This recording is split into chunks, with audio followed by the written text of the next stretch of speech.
Justin and Jiah are a couple of guys who know they're gonna die, so they're biding time by consuming content and wasting their breath. It's a podcast called Amusing Ourselves to Death. I got a friend, right? Secret Service. Worked in Nixon detail. Yeah, this is after they threw him out of office. No. Anyway, Nixon's driving around one day, around San Clemente, just him and a few agents. Yeah. And they come across this car accident, right? There's a guy pinned under a car. And right then, the guy dies. I don't get it. Think about it from that guy's point of view, okay? The guy who died. He's lying there on the ground, staring up at the sky near death. And then former President Richard Nixon appears before him and tells him he's going to be fine. Now, did he think that's normal, right? That before they die, everybody sees Nixon? You're expecting an angel and you get Nixon. Exactly, right? Yeah. It's the same situation, just a vastly different point of view. So there's two ways to look at something. Yeah. That's the point of the story? Yeah. Yeah, just say that. What? But you just lead me on this epic fucking journey with the story, and 10 minutes later the point is that there's two ways to look at something. You could just say that. You don't like that story? That would be awful. Wouldn't it, right? Yeah. Good stuff, right? All right. It just evokes like a really lazy Secret Service. Like, oh yeah, we got to pull over. The president's going to get out of the car and walk onto the freeway. So I'm dying. I didn't look up. Mm-hmm. I didn't do enough research, I guess, to see if that story was true. I'm assuming it's not true. But yeah, that's what. I don't know. Yeah, I love the implication of. Just cars going by. It was Nixon caused another car accident. Yeah. That is, of course, a piece of dialogue from the movie The Nice Guys, spoken by Russell Crowe, playing the character of Healy. Jackson Healy. This is Amusing Ourselves to Death. This is a podcast with myself, Justin. And I'm Jiah. And we just talk about things that we're passionate about, things that we're super into at the moment. Yeah, movies, television, video games, books, music, anything, board games. Yeah, just to pass the time. Yeah. A nice chair, maybe. Oh my God, that's something to amuse ourselves with. Yeah, stay tuned for the chair episode that'll be coming up. It's gonna be riveting podcast. Jiah and I are both gonna buy the same chair and spend an hour just deconstructing.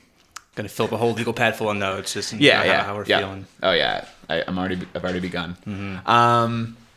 But yeah, today we're going to be covering the movie The Nice Guys. It's a Shane Black movie from 2016. I believe in May 2016.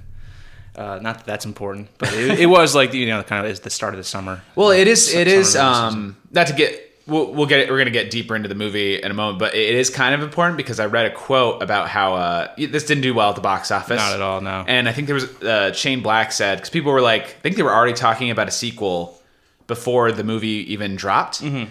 And he's like, well, I don't want to jinx it, for one thing. And also the second time, it's like he was already very like realistic about it, because I think Iron Man came out. It's, we're deep in Marvel cinematic universe at this point. Like deep in like phase 2 or phase 3 of Marvel. Yeah. And he even says, he's like, well, the best we can hope for is that everybody sees Iron Man for the 7th time, gets sick of it, and then maybe we'll see our movie. Right. Yeah, so. Did you see this in theaters, The Nice Guys? No. No? I remember briefly seeing maybe a trailer. Maybe. And I honestly, I don't remember even now how I found out about this movie.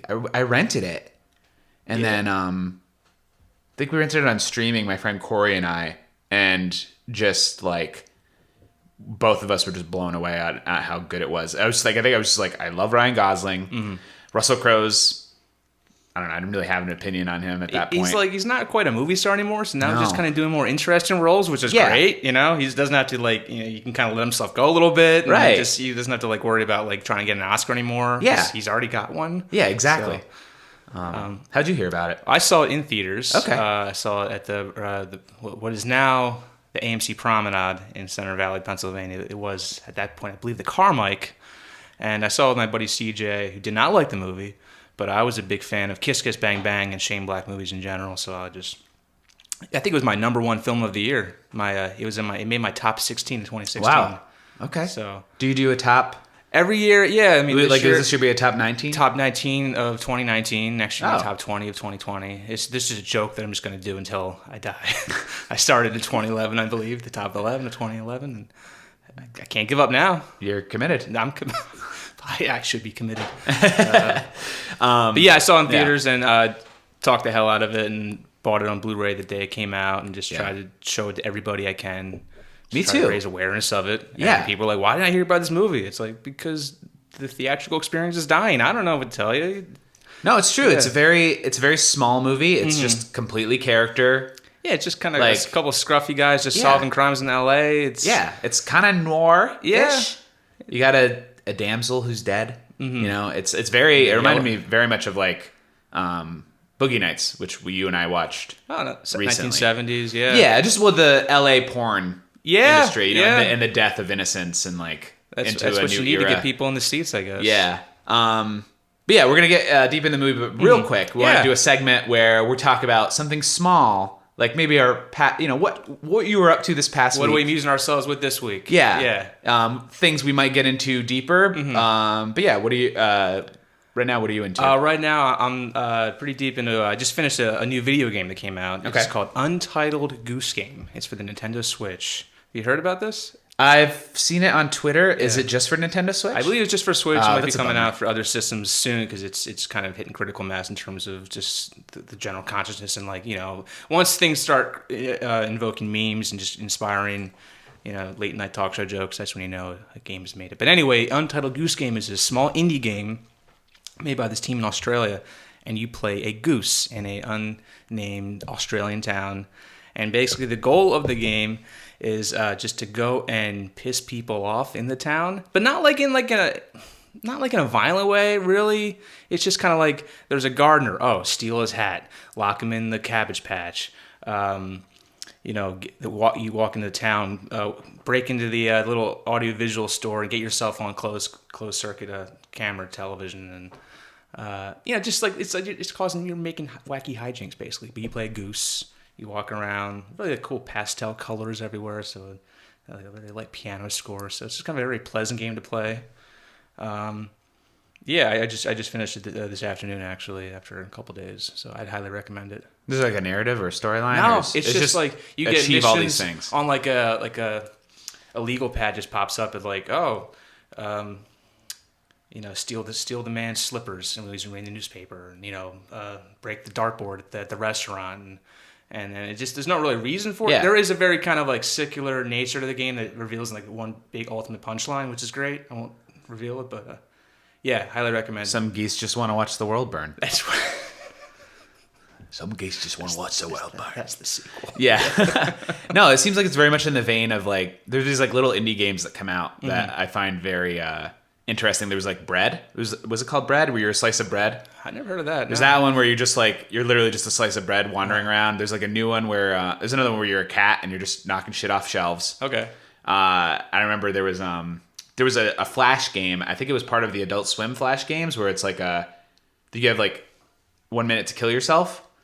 And you're just an office worker in an office, and you have to find a way to kill yourself within, like, do enough damage to your Office little supplies. avatar. Yeah. Jesus. Well, there's you can find like a shark pool for no reason. Yeah. Like you put Okay. It's put a a heightened office. yeah, Yeah. put a fork in the microwave, like all that stuff. I like, and Goat Simulator was a big hit 2 years ago. I think this maybe almost inspired the Goose Game in Yeah. a way, or just you know, Just animals causing hijinks. Animals, you know, it's easier to model than humans, I'm sure. Yeah. I don't know, like it's fun. It's fun to you just pop it on. Yeah, exactly. Yeah, I just kind of just played it like, you know, for a half hour at a time the last couple of days, and it's like $20 on the Switch. So Nice. yeah. What about you? What do you amuse yourself with? I have been watching Brooklyn Nine-Nine. I had never seen the show, so in the past like week and a half, I was like, well, I mean, I'd seen like 1 or 2 episodes here and there, and I was like, oh, I'm gonna sit down and just like watch this whole show. It's on Hulu. Andy Samberg, Terry Crews, like Joe Latrulio from The State, and like all the like, you know, like Wet Hot American Summer and stuff. It's just like an incredible cast. And have you seen it? I've seen pretty much up to the most recent season. I have not seen much of the new. It switched networks to NBC. Yeah, I think last year. it got canceled. It and got then- canceled for like a day, and then Yeah. they're like just like some backroom deals. It's like let's just get the fans stew for 24 hours until we appear as saviors and save this show before it goes off the cliff. And Right. but yeah, I've always enjoyed it. Yeah. One of those good, just like 20-minute episodes. You just pop on. Oh, yeah. knock out a bunch in an afternoon. It's all about the ensemble. Yeah, It's yeah, like- yeah. That's they really started to jail after. You know, most shows take like 5 or 6 episodes really kind of figure out like how these ingredients kind of work together. Yeah. Right? So, but they pretty much nail it right away. Yeah, right out of the gate. Like, season 1 of The Office, which is like the American version, where it's just like, well, this is basically a copycat of the British Office. And then season 1 of Parks and Rec is like, I don't think it gets as bad of a. I don't know. It gets a really bad rap. I don't think it's as bad as people say it is. Unwatchable. No, it's not unwatchable. Yeah. But people are like, I don't know. I've talked about Parks and Rec with people, and I have friends who are like, "Oh, it's just skip the first season." Yeah, but And then you start miss with like two. kind of It's some like, yeah. setup from season 1 of like the pit and like Andy. Yeah, and, some little jokes that like you know. it kind of helps watching it. I heard a quote by, I think, what's his name, Mike Schur, the guy who created Parks and Rec. Yeah, And he was like saying that in a dream world we'd be able to like produce like a full season of like a first season, like 6 or 8 episodes, just like in a vacuum, and just like fully produce them, but then never show them to anyone, and then we'll kind of know what the show's like. Yeah. So they'll just be sitting in a vault somewhere. So then we're not like having to worry about like making like a big impression, or just you just work out all the flaws without having people staring at it. So yeah. yeah, Like, so it's good stuff. It's like a sketchbook, and then Yeah, it's like you yeah. sketch it out before you. Yeah. So I'm on like episode 11. Okay. So I'm still of season 1. So I'm like still pretty early in there, but it's like, yeah, I watch like an episode before bed, and it's nice. It's just it's funny every episode. Yeah, it's got good like cutaway jokes. I wouldn't quite compare it to Family Guy like cutaways, but they have like that audio cue of like the police squawk on the radio, and then it's just like, remember that time when, we robbed a donut store or whatever. Yeah, but it's like it plays off of, in my opinion, the way it is different from Family Guy. Whereas Family Guy seems very nonsensical, and then with this is like it's very like a character centric game that they're building off of, where it's like, oh, this makes sense in this universe where it's like, hey Lois, remember that time that the the fire brigade shot that cow? And it's like, what? It's like, that doesn't make any fucking sense. It's like random, That just still does have that not what's called a problem, but those things in commons where like they have so much free time just to kind of get up all kinds of crazy adventures, like all kinds of office pranks and just competitions. Like, really, it's like you guys don't have like the rounds to make around Brooklyn or paperwork. No paperwork. Yeah. No. Unless it's like a comedic amount of paperwork. Right, so. right. Andy Samberg's always like getting himself into situations and having to do everybody else's paperwork. It's like, you get benefits from this job, right? Like, Right, yeah. They're all like very attractive. They all dress very nice. They'll hang out after hours all the time. Yeah. Well, when you're a cop, I think Santiago says it in one episode. It's like she can't even get a date, like have a date, because she's like always there. So I guess. Yeah, I don't know. you can't get a date, but somehow I look like an actress who would be on a Fox television sitcom. Yeah. Everybody's beautiful. Yeah. Yeah, that's what I've been doing. Just watching that. Nice. Yeah. Okay. Cool. Well, let's get into The Nice Guys. The Nice Guys. Just I'm not finished a fan watching of the- it when you Oh, walked sorry. in. Yeah. Sorry, go ahead. I'm not a fan of the title. I think You the don't title. like it? I think the title might have been a reason why it didn't really connect with audiences, or just didn't really find a life. Just lost in the shuffle. It's very generic. The Nice Guys. Well, yeah, then you had, I don't know when The Other Guys came out. That's right. People might have got confused. They're like, oh, Yeah. didn't I see this already? already saw it. Yeah. Are they bringing it back? Yeah. The 2-year anniversary. Right. I've always wanted to do like a lazy Sunday double feature of The Nice Guys and The Other Guys. Just the guys, the boys. And say we're gonna watch the other guys, but you put on The Nice Guys, and then all right, now it's time for The Nice Guys. You put on The Other Guys. Yeah. The other one. Yeah. The Other It'd Guys. be hilarious. Yeah, it would be great. Everybody would love it. I'd love to see it. Yeah, I don't know. It's just like you said. I don't know where you want to start. But I have some notes here. Do we want to kind of just go through the plot? Sure. Would that help? Yeah. Let's do the basic like selling point. If you haven't seen this movie, stop now and watch it, because we're gonna do spoilers. Yeah, they both survive at the end. Oh, spoiler alert! Yeah, Spoiler alert. Yeah. Which is one thing I want to touch on, is that I love that they both survive, because I keep thinking Ryan Gosling's gonna die. There's a few close calls. Yeah. And then he's even the line like, I think I might be invincible, man. Yeah, I can't die. I was just like, and then he said that, and I was like, well, now he's gonna die. I don't know. I always expect this bleak outcome, and I get anxious, and it's like, no, the fucking good guys won. They still lose, but in a small way, they won. Yeah. You know what I mean? They live. Everybody lives. But anyway, what were you saying? What was I saying? I mean, we talk about the opening of the film. Oh yeah, going through it. Yeah. Yeah, I mean, we start on the Hollywood sign. We have that brief scene of the boy like stealing a porno mag underneath his parents' bed. Yeah. And then but then that actress who's about to just use the magazine for just crashes through their house. Misty Mountains. Which I was always, it was kind of weird because after that crash, you don't hear the parents react. Did the car kill them? Are they just heavy sleepers? You think someone would be like, oh my God, a car crashed through our fucking house. Yeah, but yeah. This time just to kind of go out and see Yeah. her body and cover her up, which is a nice moment from the kid from Jurassic World. It was a kid from Jurassic World? Yeah. I don't know. It's very, I think the theme of this movie is kind of loss of innocence. And it's in the 70s, so the 60s are over. Yeah. And then it's the seedy part of LA, and it's these young... Smog everywhere. These young women are getting into porn. Protesters. Protesters. Tim Allen's headlining the Comedy Store. It's just terrible. Yeah, terrible. And, but yeah, there's lots of those instances of I wrote down here, adolescence. He's looking at the porno magazine, and it's this is the idealization of women. Misty Mountains. And then fucking Misty Mountains crashes and he watches her die, and she's completely covered in blood on this nice car that is now destroyed. Right. She almost lands in a centerfold pose as well. Yeah. On her back. She does. Yeah. And then him covering her up is oh, well, here's the fantasy, and then here's the real world crashing in, where it's you're gonna fucking die one day, and she's a person who can die instead of this image of this ideal woman, fantasy woman. Yeah, I feel that was I don't know. I feel that's a running theme through the whole thing. But Misty Mountains, the death of the Which we can talk about overall general what's going on,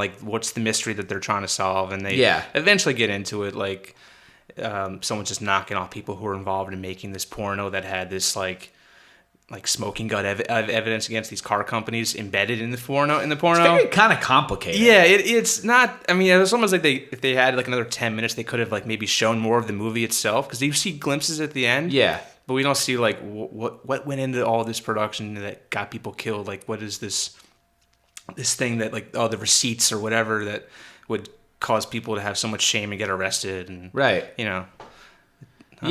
kind of like that they don't hold the audience's hand a little bit more, but it would be nice to see that film. Is that an extra on the Blu-ray?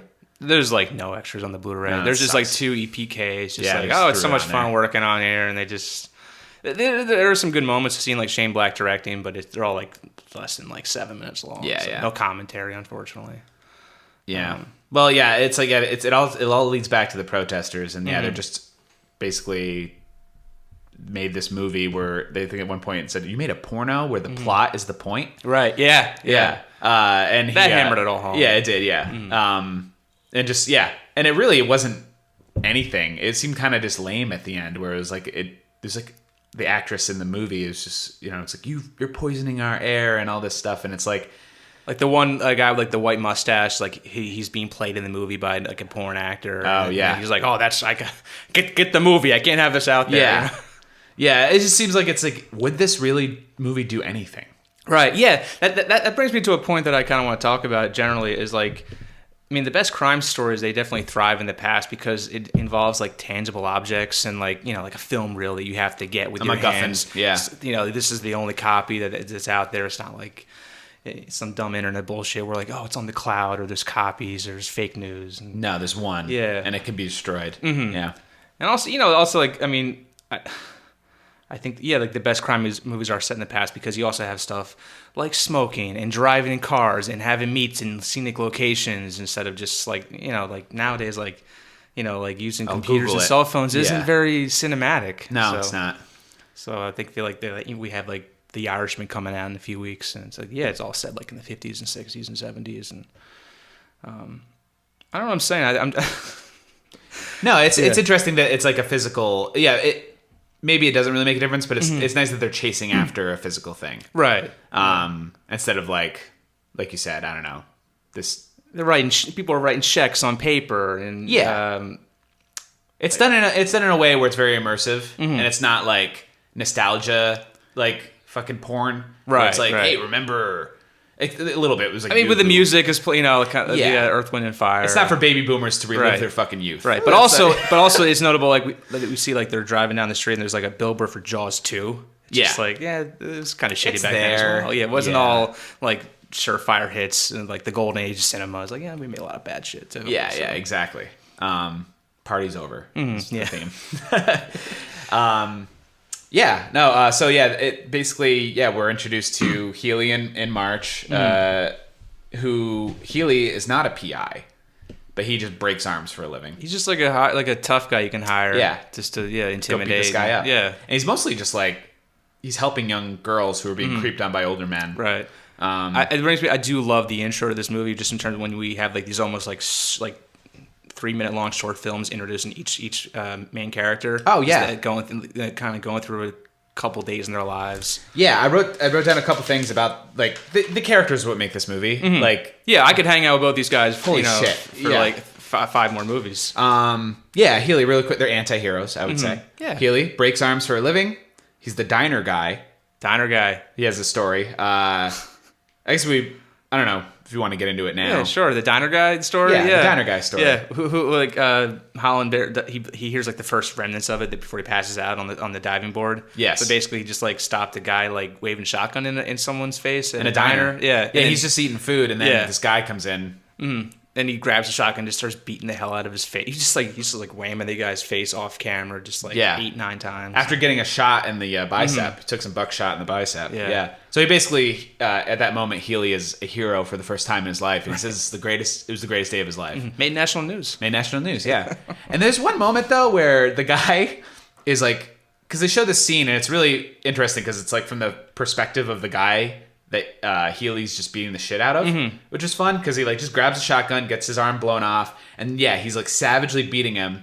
And then there's a moment where as he's beating the guy, there's an old man right there eating his food, and at that moment he turns to see what's happening. I didn't pick that up. It's like everybody else in the audience, or in the audience, the diner is already running out the door, where there's a man eating eggs or whatever, and he's just like, what's going on right behind me? Yeah. And it's like, you didn't hear the gunshot? Like, you haven't I don't know. It was weird. He's probably like, this has happened before. It's all going to blow over. I don't want to lose. I just got my food. I got to stop coming to this diner. Yeah.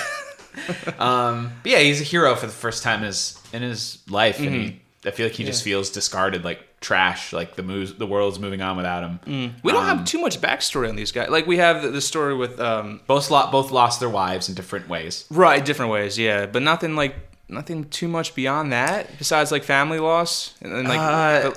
Healy has a drinking problem. He's quit drinking. Yeah, and I don't think they're not very blatant about it. No. He's just like, every time he's offered a drink, like, no, I'm good. And like we do see him like when he gets a Yoo-hoo from Holly, he buys like 2 cases. Oh yeah. Well, yeah, it's like that's still there. It's like, I gotta. I like this. I'm gonna drink all of it. Yeah, you know? The addictive personality. And the Yoo-hoo probably reminds him of his childhood. Oh, absolutely. Yeah. Because he had the ideal marriage until his wife fucked his dad. Yeah. I wrote down, quit drinking, wife left him, and he just like longs for simpler times. And to really need a whole origin story. No, we don't need like, he joined the army and he got kicked, he got out of the service and looked upon the landscape of the city and like, what do I do now? Well, I got big muscles, so yeah. But right. And like, he seems like he'd be an ex-cop maybe, but no. Yeah. And then March, wife also Holland March, left. His wife died, right? Because he can't smell. Yeah, he mentions he was hit in the head, and that's another thing that you don't find out about till later. He mentions like, he doesn't have a sense of smell, and it turns out there was a furnace leak, right? And he didn't smell it, and his wife burned alive. Because I guess no one else could smell it either. I guess not. I don't know. He is a private investigator. Drinks too much, and then cons old ladies out of money. Oh, yeah. He gets the client. The old woman is looking for her husband. Fred. I've seen him since the funeral. Yeah. Yeah. Just a shot of the urn on the mantle. Yeah.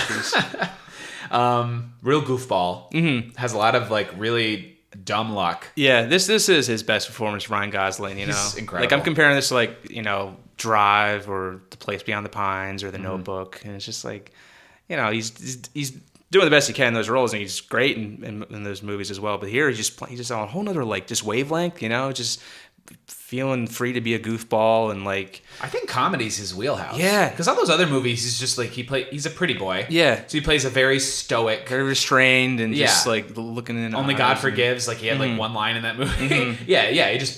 You're gonna all right, Ryan. You're gonna be quiet, and you're just gonna punch people. Yeah, and look serious. and then maybe die at some point. Yeah. Yeah. And now you give him like gold opportunities where he's like sitting on a toilet stall with like smoking a cigarette with a gun in one hand and a newspaper in the other, and then trying to just like prove he's a tough guy, but like the door closed. It's just all that comedy business is just amazing. Yeah. They put that in like every trailer too. Oh, know? yeah. So- He's an incredible like physical comedian. Like that part in the elevator, where they see like he's terrified and just his eye is just twitching. Yeah. And he's like, I don't know, he's so good. And I didn't know how he's like.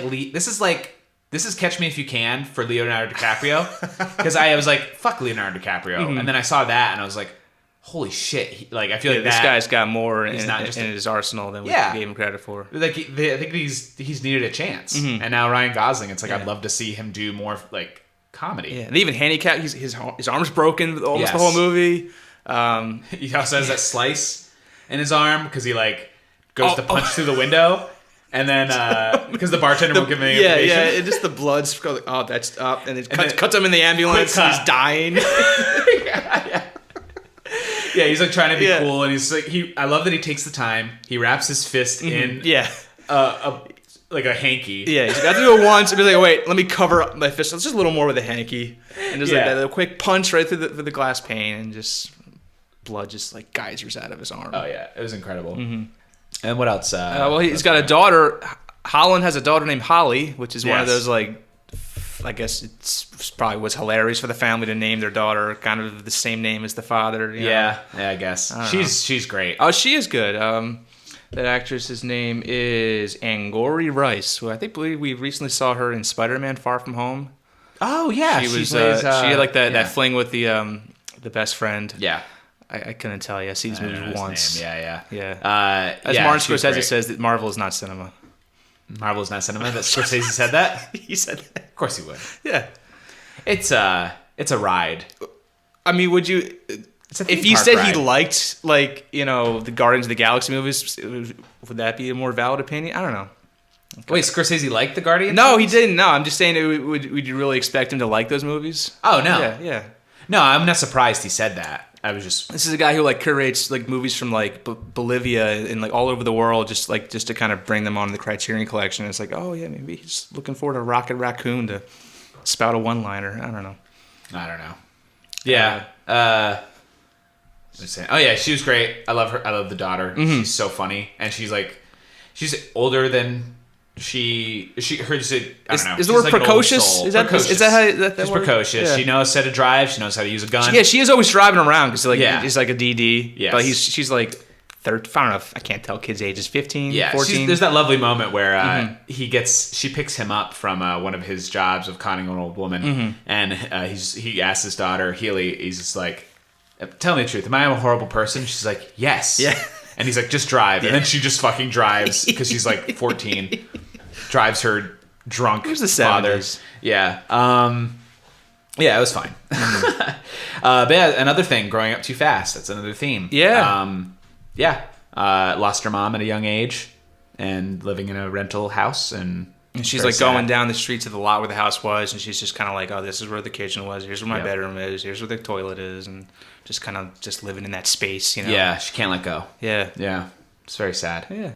Are we still going through the plot stuff? I guess we can kind of briefly, Jump they're around. looking for this girl Amelia, played by Margaret Qualley. Right. It's this runaway woman in a yellow dress. Very Also from The Leftovers. Oh, this is our next episode with Margaret Qualley. That's yeah. Definitely. I mean, I saw that. I was like, oh, what a funny coincidence. I guess we're doing the Once Upon a Time in Hollywood next. Yeah. I guess we have to, right? This is the Margaret Qualley podcast. This is the Qualley cast. Yeah, no. So they're looking for her, and she is involved. She's a protester. She has a protest group. It's her protest group. She filmed the film. She was in the film or helped film it. I think she's in it. They're looking for. Yeah. She was like dating the cinematographer. Right. And they burned his house down. Yeah. And that's basically what they're doing, and that's how they end up meeting. Right, because they're both kind of looking for her, or they were hired by. Well, Healy's looking for Amelia. Right. And then Amelia hires March. No. Healy to March. Okay, yeah. March is Ryan Gosling. Okay, right. Yeah, March is looking for Amelia, and then Amelia hires Healy to break March's arm, tell him to stop looking for. She thinks he's like a goon that like she thinks A that she's fascist. working with her mother, the Justice Department, to take everyone down. So right. Yeah, again, very, very complicated. Yeah, but then, because it just kind of start off like he's already talking to her in the car. Healy breaks March's arm. Tell the doctor you're gonna have like a spinal fracture on your right vertebrae. Still got me. I couldn't I cringed. And his scream when his arm breaks. Yeah. I just love that he doesn't give up. Where he's like, "Did you get the message?" And he's like, "Yeah, I got the message." And then he like goes for the gun in the cookie jar. Yeah. And then he goes for the gun again. And then it's so funny. And then I love that Healy walks out and then meets Holly. And that's when he gets the Yoo-Hoo. The Yoo-Hoo, Or, yeah. It It's inspires like, him just to kind of years. to relapse on Yoo-Hoo. Or Yeah. I love, now we're talking I'm thinking of that scene where he brings the Yoo-Hoo back to his apartment, which I love his apartment. He lives above that comedy club, and he has like all of his electronics rigged up to like one light switch, so you can turn off his TV just by hitting the light switch. Yeah. You notice that? That's like something very like my grandparents used to have that, like in the, Just like the one bedroom I circuit? slept in. Well, no, it was just like they basically like in the back bedroom by the bed, there was like this a little light switch that just turned on the TV off and on. I guess this is like kind of, just for remote controls before they had remote controls. But Right. still, like someone had to rig that up. So. Yeah, it comes into play. Oh yeah, they definitely. To blind Blueface. Yeah. He's credited as Blueface. Blueface. That's a good way to distinguish your goons, Yeah. Yeah, it's like, we're gonna have this dye pack of money to explode in his face. That was call him Blueface. Is it by Bo Knapp? Is the guy who plays him? Bo Knapp. Beau Knapp. Yeah. He was great. Kind of looks like Tom Petty in this movie, like a young Tom Petty. Mm-hmm. But he's like, I've never seen him in anything else. Yeah, he kind of reminded me of like Sacha Baron Cohen, like just from a distance, just I don't know, something about his face. I can see that. Yeah, great though. Like this movie's full of great character actors. Who's Keith David? Yes. Yeah, he's been in like he's voiced so many video games. He's been like he used to be in like he was in The Thing. He was in was he They Live as well? Yes. Yeah. I think so. He did a couple Outer Limits episodes too. He's like just always been around. Yeah. They brought him in late season 6 of Community. Oh. Really? Yeah. That's cool. Yeah, once they lost like Chevy Chase and Donald Glover and Yvette Nicole Brown, they're like, we need some people in this room. Yeah. So we need to fill these chairs. Yeah. Oof. Got to keep this Yahoo series going. Yeah, that season was supposed to make Yahoo Video like a serious contender in the streaming wars, and it just bankrupted them. And Yahoo remember they bought Tumblr, and it's like, oh, this Yahoo's really like, it's like they just, and then Tumblr just they found out there's just a bunch of fucking child porn and shit on there. So the internet's a great place. Yeah, I love it. I love it. It's really benefiting us as human beings. Let's not burn it down. Let's just let it thrive. Right. Yeah. Yeah, he gets beat up in his apartment. The Yoo-Hoo smashes. I don't know. I love that whole sequence. I was trying to figure out who the comic was on stage. Was it supposed to be Tim Allen? We just saw his name and Richard Lewis's name on the marquee, but right. I don't think it was the person who was actually doing comedy was. I mean, it could have been Arthur Fleck from The Joker. Who knows? Who knows? Yeah, it could be a little extended universe. Guys. You're not seeing that movie at all, right? No, I will not see The Joker. Yeah. No, I told you I will rent it in 10 years on Amazon. It'll probably be free on Amazon. Yeah, it'll be that or just it'll be free on Yahoo. That or at that point, like DC and Marvel just be taking money out of our bank accounts automatically. It's like taxes and there's everything's out there. There'll be one thing. It'll be the DCMU. Right. Yeah. Mm-hmm. They're gonna merge. Yeah. But this is not a Joker podcast. No, it's not the Joker. I would love to we could do an episode on the Joker and have me just not have seen You just it. haven't seen it. I'll just read the Wikipedia. Me just telling you how much how much it sucks. Oh God. Anyway, Healy and March start working together, and it's beautiful. Yeah, and that could have gone on for another 2 hours. I would have been fine with it. Oh yeah. I mean, I usually hate saying this would work better as a 10-episode Netflix show, but I wouldn't be opposed to it. No, it started as a pilot. Yeah. It was going to be a TV pilot initially, and then they rewrote it a bunch, and then... It was going to set in modern day. Yeah, I think so. Yeah, there's a couple drafts of the script online. I did read one of them a couple years ago when the movie came out, and it's very different from what we see on screen. Yeah. And then it is... I don't know if it came out, but I think in 2017, they were developing a TV show called The Nice Girls. Yeah, which... I don't know. I don't even know if it even aired. I mean, look, I was probably really opposed to Fargo being a TV show as well, but that turned out great. That was incredible. So I can't. Is there a new season of that? They're filming it now with Chris Rock and Timothy Oliphant. Can we do Fargo? You want to do Fargo? I want to do a Fargo Fargo episode. season 1. Yeah, is that the Carrie Coon season? No, the Carrie Coon season is season 3. Okay. Yeah. Season 2, I feel like we could skip. It was a weird alien thing. Yeah. But I liked it. We can just do all of Fargo. Let's just do all season Fargo. 1, S1 through S3. yeah. Just a marathon Fargo. I would rewatch that show. Yeah. Yeah, so they start working together, and then they get hired by Kim Basinger, Amelia's mother, who works at the Justice Department, and who's got like an assistant who's a magician. Remember that woman? She just do magic tricks in the background. Wait, is she the woman who Tally eventually like knocks out twice? Right. She's like she tries to take them hostage in the projection room at the end, and then in the third act, and then like Holly tries throwing coffee on her, but it's cold coffee. But then she ends up slipping on the coffee, which is just beautiful magic. Yeah. Again, like just dumb luck, serendipity type stuff. You know. Mm-hmm. I wrote down a bunch of instances of that, both tragic and like beneficial to our characters. It's like. Yeah, the kid looks at the magazine, and then Misty dies on his lawn. The sense of smell, which leads to the house burning down. They just happen to see that Sid billboard, where they're just they're out of... Yeah, when they get the name, like, no one's name is Hat Rack. And yeah. Like, oh, it's Shattuck. Yeah. And Amelia is always falling from the sky into their laps, basically. Yeah. She's always landing on cars. Or she needs just to calm down. Yeah, she does. I know she's on the run, but like you can go around the car. You know? Right? Yeah. She's always barefoot. Mm-hmm. She's always jumping over a fence or out of a window. Yeah. Just constantly on the run, and then eventually gets shot from somebody inside of a car. Yeah. How do you like my car, big boy? Don't hitchhike, kids. Yeah. Don't hitchhike. It's all about cars. Mm-hmm. Cars. There's a lot of cars. It's cars and ladies. Yeah. And the loss of guns, the American dream. That's a crime movie right there. Cars, ladies, guns, smoking, booze, one-liners. Oh, yeah. Rumpled suits. Yeah, they're very much just... Yeah, what does he say? Marriage is buying a house for someone you hate. Yeah. Or like, there's like a point where... Oh, yeah, what do you call that when their privates are like removed? He's like, marriage? Or something like that? Yeah. No, later it's like, it's a Munich. Yeah, Munich. Munich? Oh, my God. Yeah, and they just go on a bunch of hijinks. I mean, there's a lot of like, double crosses and just like trying to like, the plot never matters really. No, it it's doesn't. Like, they're going to get betrayed or they're going to go down a wrong rabbit hole. Yeah. They get like, there's the one sequence I love is like when they have like that sham $100,000 in the briefcase. Tally gave them, my boss, she needs this money. I think she's up to something. So they said, we're going to go deliver this money in a suitcase. Mm-hmm. And then Holland like drifts off to sleep and has this weird dream. Let's talk about this. Yeah. It's like driving, like, is one of my nightmares is falling asleep while driving. Mm-hmm. And I feel like I've done it once. Oh, really? I was going to New York. Mm-hmm.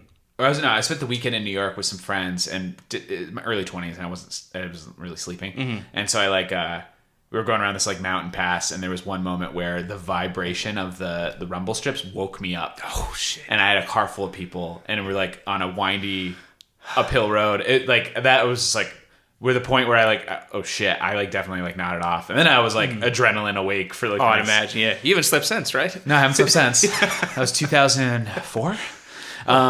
But no, yeah, I love this sequence. I love how seamless it is. It's just like he's tired, but he's like, just let the car drives itself. Take your hands off the wheel. You know they could do that? Yeah, so it just really kind of eases you in. But then Russell Crowe's like very soft voice. Yeah, I think first he's showing him like his ankle gun. That which is part of the dream.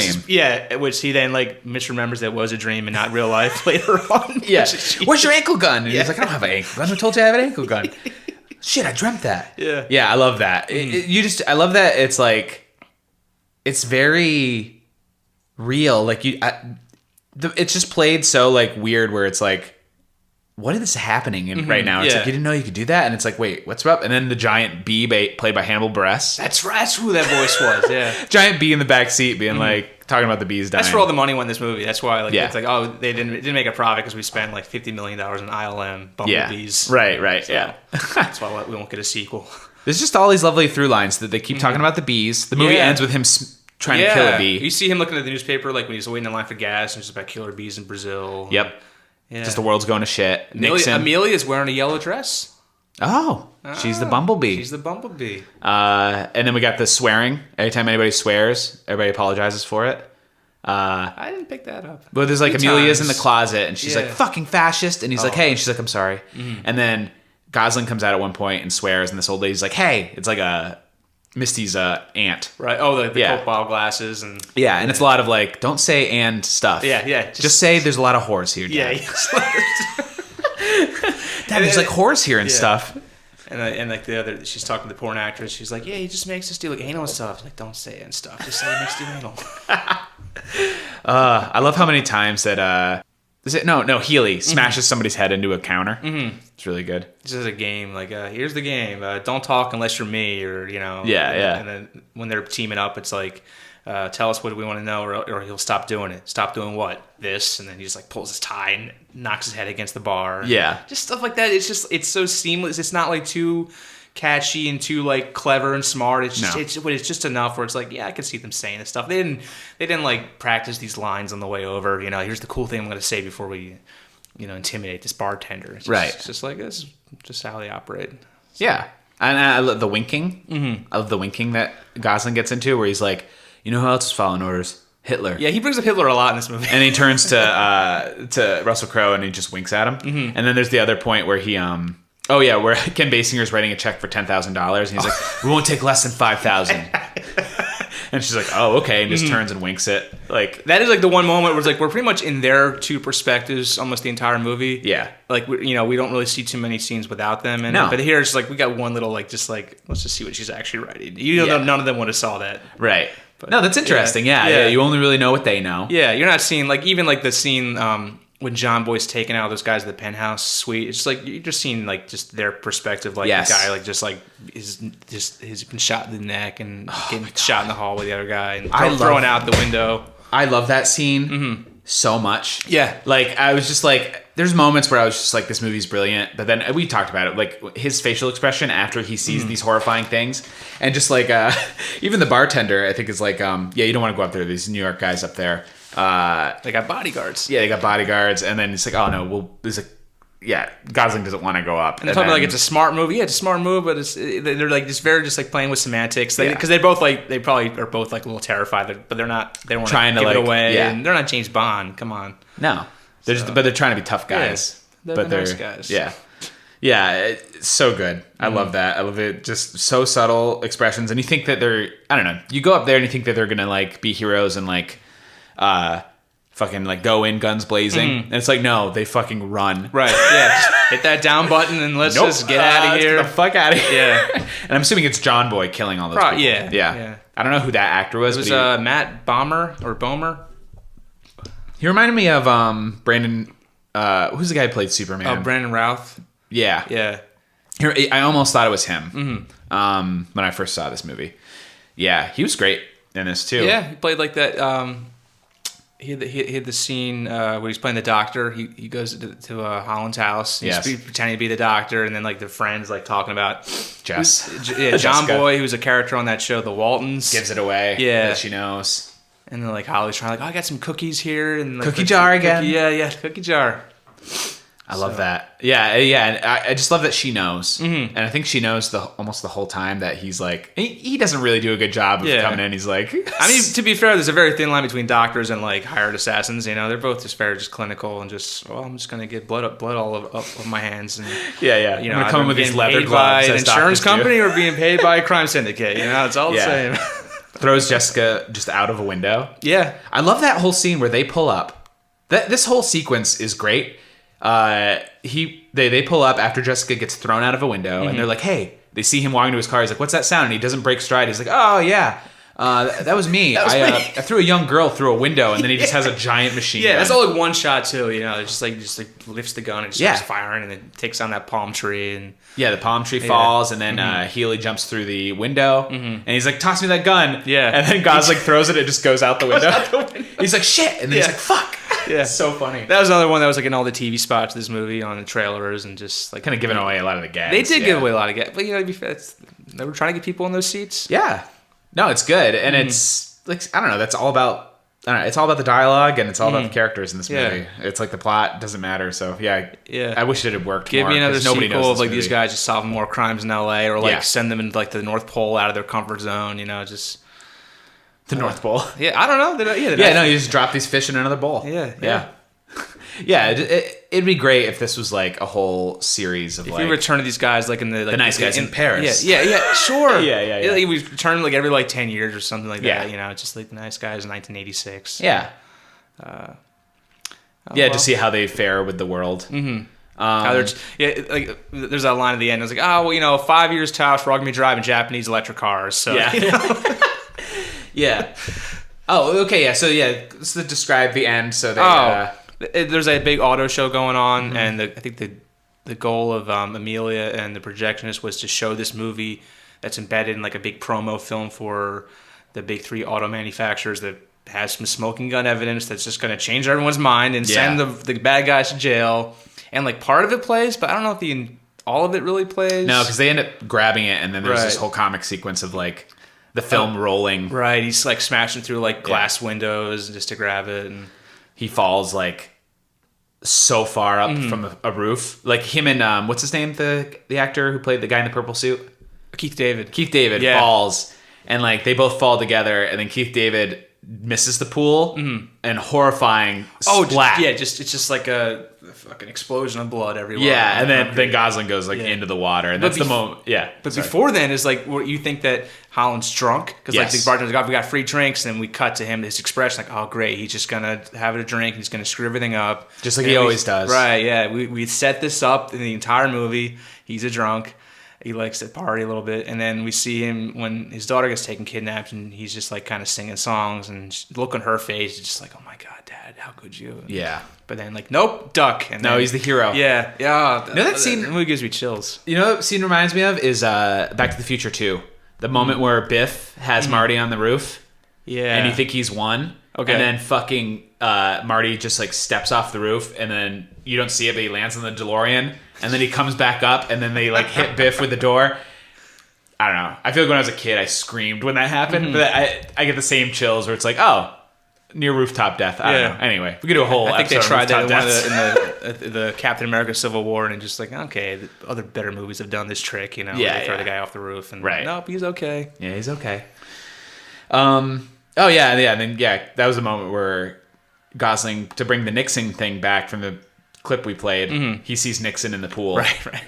He's just like That's what freaks set out. us apart from all those other like kind of detective stories where like they just kind of, we're set in the real world, we're not doing any kind of weird stuff, we don't want to alienate anybody, but here we're just like doing like blatant like dream sequences and like they're having visions and Why not? yeah. Doesn't I don't know. I love that. It 'Cause you're adds seeing the it from their flavor, perspective. Yeah. And it's like, is he drunk? Like, why is he seeing this? It's like it doesn't matter. Nah. It's like, and there's that point where they're at that party, and he's like, Oh, the party, yeah. There's a lot just- going on there. He sees he's getting progressively more and more drunk. And then he just ends up in like the pool with the mermaids, and you just see him swimming by, and it's like very cartoony. And they ask him later, like, I had to question the mermaids, you know? yeah, had to. I love that part. There's like that one woman walking around with like a wig made of cigarettes. Oh, yeah. People was like taking cigarettes off there. There's the one girl who's just like, she's like a model, and she's just like bending over, and people mistake She's like furniture. her ass as like as a table. Yeah, it just keeps happening. Yeah. Like Russell Crowe's character does it first, and then you just see a quick shot later of like another old man just like, oh shit, like maybe stand somewhere else. yeah, exactly. Or is this the point? I don't Yeah. know. Crazy LA party, and was that like who was the? I think the band was supposed to be like a real band. I think it's supposed to be Earth, Wind, and Fire singing okay. that September song. Oh, okay. Do you remember? Yeah, It's all though. it's a good vibe Lyrics I though. know. Yeah. I love it when Ryan Gosling falls down the hill, loses his gun. He had like that brief interplay with that woman dressed as Pocahontas. Yes. And he just like, but I'm a good actor. I'm, pretend to shoot me. And she's like, bang, bang. And then he takes the pretend bullets and falls off, which has led him to find the dead body, which is such a funny way to get there. Just him drunk off his ass, just kind of flirting with a girl. Right. And It just like falls into his lap. Like they just find these bodies. They just keep finding Amelia. Like I love it. Just like the dumb luck. It's like they're good detectives because they figure this stuff out. But at the same time, it's like, well, we got lucky. There was the moment where it's like they have the note. It's just like, oh, this is not a flight. This is like this is an apartment building. So like, see, this is the date spelled in the British way, and this APT stands for apartment. Or it was just like he thought he had like an idea, like, oh, this good detective, and then they go, they're like, oh no, this apartment building was like taken down 2 years ago. Like, oh no, it is a flight. We got to go to the airport.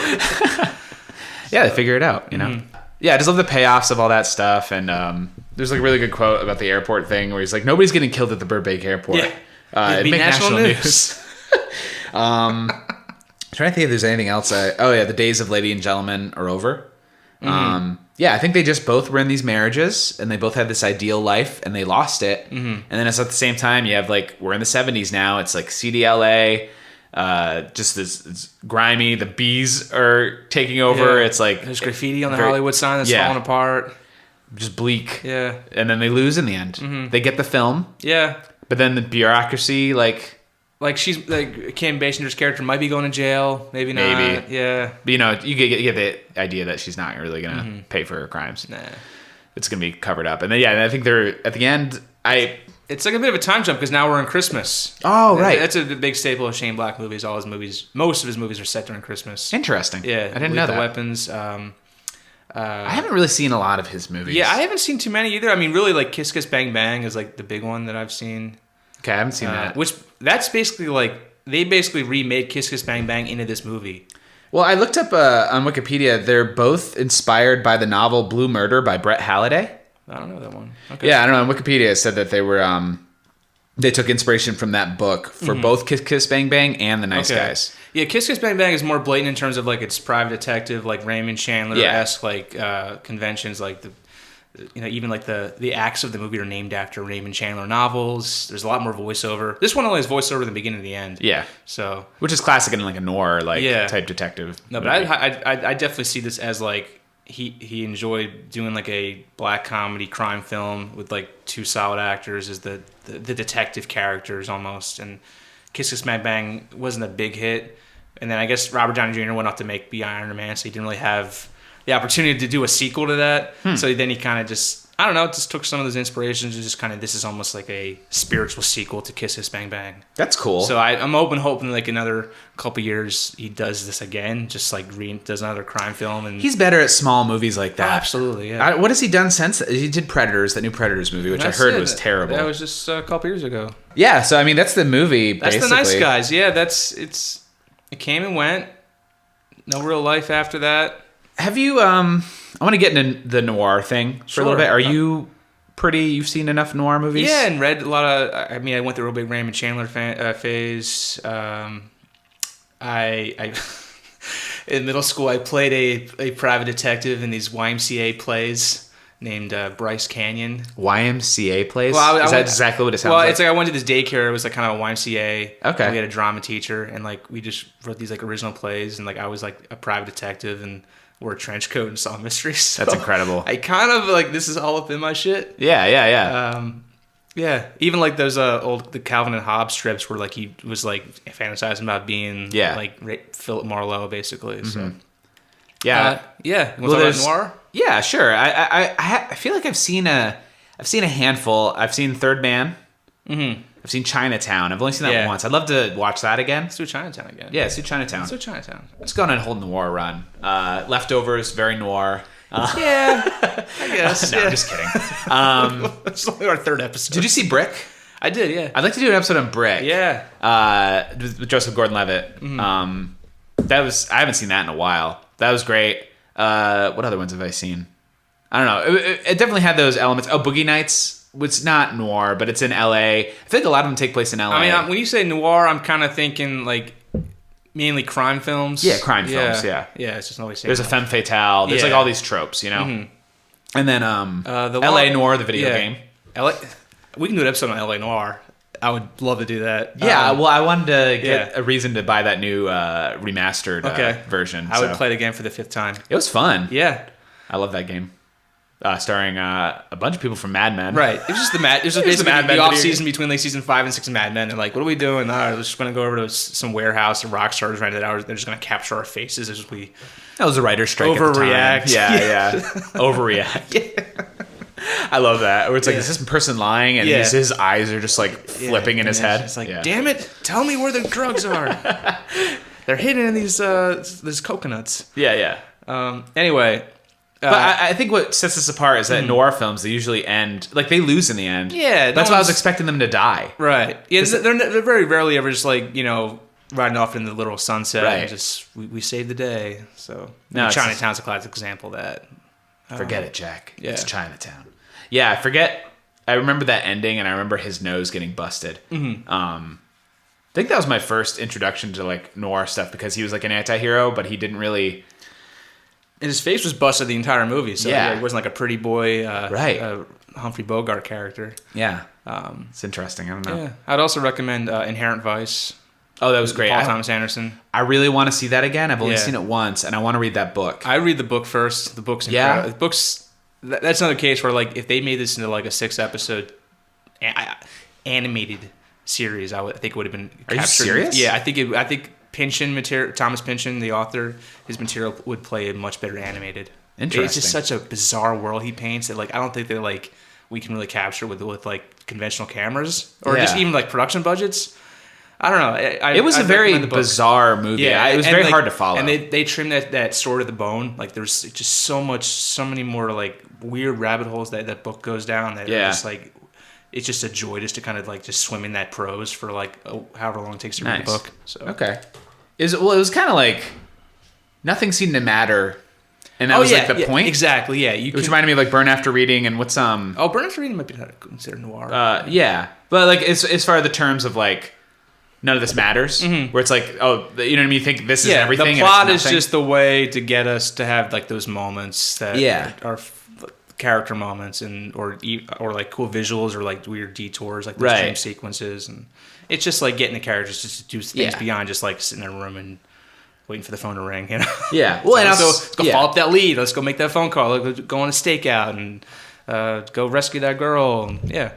Sometimes it just seems like it's complicated to the point where like it's a joke and that's the point. Mm-hmm. Like Big Lebowski, where it's like overly complicated, where it's like it's impossible to follow, and it's just him reacting to these things, and it's like it makes no sense. Yeah, another one where you have like he just has these weird dream sequences, and gets involved in some crazy characters. Yeah, it's plot is like just almost like the least interesting thing in movies and TV these days. I feel like, and it's also it's weird because like that's the thing that people get so up in arms if you spoil.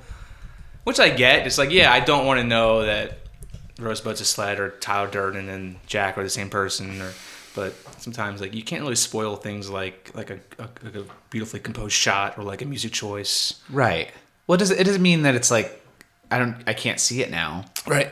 It's not all about. I feel like it's become about. I feel like Marvel's very much about that. Yeah. It's like, well, who's gonna die in this movie? Mm-hmm. You know what I mean? Yeah. And that shouldn't be the thing that's driving you to seek it out to see who's gonna die, you know. I mean, people are like, "Oh, I didn't like Infinity War because not enough people died." It's like, is that really what we're looking? Is that what you want? Just a body count? Yeah. I mean, that kind of goes back to The Sopranos. It's just like every week, like, who's gonna get whacked? Who's gonna get whacked? And if there was just like an hour-long therapy session in an episode, be like, "Oh, that sucks. Let's boycott the show." Or what did you? A lot of bad fans out there. I don't want to get too off track here. We're wrapping up. Okay, yeah. No, but I did to keep going off track just a little bit. Let's keep going. What that reminds me of, you get an hour-long therapy episode, right? That reminds me of the Fly episode of Breaking Bad. Mm-hmm. Did we talk about this? Maybe. I don't know. Did you like that episode? I loved it, yeah. Yeah. You had this incredible set. Firstly, this underground meth lab set that has like so many nooks and crannies and just looks visually really interesting with the lights and just the different, all those just all the machinery involved and just to trap your two characters there. I was like, even before that episode aired, I was like, this is a given. We're going to spend an entire episode in this set.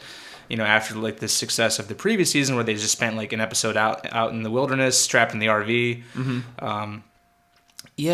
How could you not like the Fly episode? I don't know. People I knew were just like, nothing fucking happened in this episode. The stuff with like Walter and like Jesse is just like transcendent. Like, you know, he's like going out of his mind and like, you know, he's almost telling him about like, you know, Jane, Jesse's ex-girlfriend, like overdosed on heroin right in front of Walter's eyes. Right. Like, he's climbing like that makeshift ladder made out of like chairs and desks just to like trying to swat the fly. And he's like, is he gonna tell him that he watched his girlfriend die and almost inspired it to happen?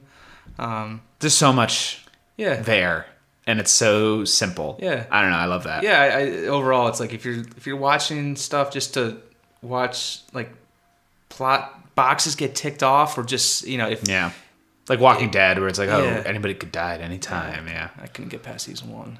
Yeah, I don't know. I mean, like what you like for the reasons you like, but at the same time, it's like. It's just you gotta examine like what you're getting out of this. And, And if it's not floating your boat, then there's so much more out there. Right. Yeah. I just feel like movies like this are simple and just simple characters, but there's a lot there. You can do a lot by staying simple and not having huge action sequences. And that's why I like the longest action sequences, like when John Boy's just kind of like, well, okay, that's I'll cut this out. Shooting out the neighborhood? I was going to say shooting the neighborhood. No. I had an imperfect thought. Shooting up the neighborhood and then the ending. Yeah, you have to have those action sequences to keep things moving. But it builds it and it earns it. Mm-hmm. It's not just like laser shooting on my hands from minute 1 of the movie. Right. And going on for 15, 20 minutes. Yeah. Yeah, this movie's like a tight 2 hours, too. So which is great. Yeah, it's great. Yeah, hour and 55, I think. Yeah. Including the credits? Yeah, so it's like an hour 45 of actual movie. Yeah. Cool. Yeah. That's The Nice Guys. Check it out. I don't know where it's streaming. Go to your local library. Yeah. I have the Blu-ray if you want to borrow it. I have the DVD. I went to Walmart. I was like looking for the Blu-ray because I was like, well, I want to own this movie, and I could only find the DVD. So I bought it. I think I got it in the giant DVD bin at Walmart back home for like $4. Yeah. So if you want to own this movie, chances are 100% it's at a Walmart. It's at a Walmart bargain up in Plattsburgh, New York. Plattsburgh, New York. Yeah, they had a bunch of copies. So, and I'm sure they haven't gotten rid of them, unfortunately. Yeah, it's The Nice Guys. Yeah, check it out. Yeah, please do. Yeah, and rate and review this podcast, I guess. Yeah, tell your friends about it. I don't know. We're not experts on anything by any means, but yeah, we just talk about the things we love. So we love this movie. Amusing ourselves while we wait for that inevitable cut to black. Right, yeah. I guess we just end on that note. Okay. We'll see you next week for... Something. If there's anything you'd like us to cover that maybe we haven't, it doesn't matter if we have or have not experienced. If you're a fan of a particular piece of work that you'd like to come on and discuss it with us, we'd love to. Please get in touch. Yeah. I'll post something in the show notes, a way to get a hold of us. We're around. You can come find us. We don't really have lives. We just go to a lot of comedy shows. Yeah, we live in the Lehigh Valley in Pennsylvania. I live on 262. Jiah and I will live within a couple blocks of each other. My debit card for TD Bank is 2361. Anyway, I'll post it in the show notes. I already have the number. So. Okay. Well, my goal is to be doxxed. Before I'm 40. What does that mean? It means your identity gets stolen. Great. Yeah, it hasn't happened yet? No, it surprisingly hasn't. No. Yeah. I had my credit card. My checking account hacked once. And someone just used it to buy Domino's and Nintendo games in Seattle. Oh. But I caught them pretty quickly, and I had to go to the bank and say, I was not in Seattle. Wow. I didn't buy Zelda for the Wii. Sorry. Yeah. It's a whole detective story right there. Yeah. And she's like, I know, but I still have to ask these questions. I'm like, I've been on a plane since 2011. What do you want from me? Were you in your trench coat from your YMCA play when you went? I was smoking a cigarette. I had to go down to the bank smoke in here, sir. Tell them I didn't buy this stuff. Stolen card. Anyway, that's it. Yep. So thanks for listening. Yeah, thanks. Hope you like this. We'll see you later. We'll see you later. See you later. See you later. That's our ending tag. That's it. See you later. Justin and Jiah are a couple of guys who know they're gonna die, so they're biding time by consuming content and wasting their breath. It's a podcast called Amusing Ourselves to Death.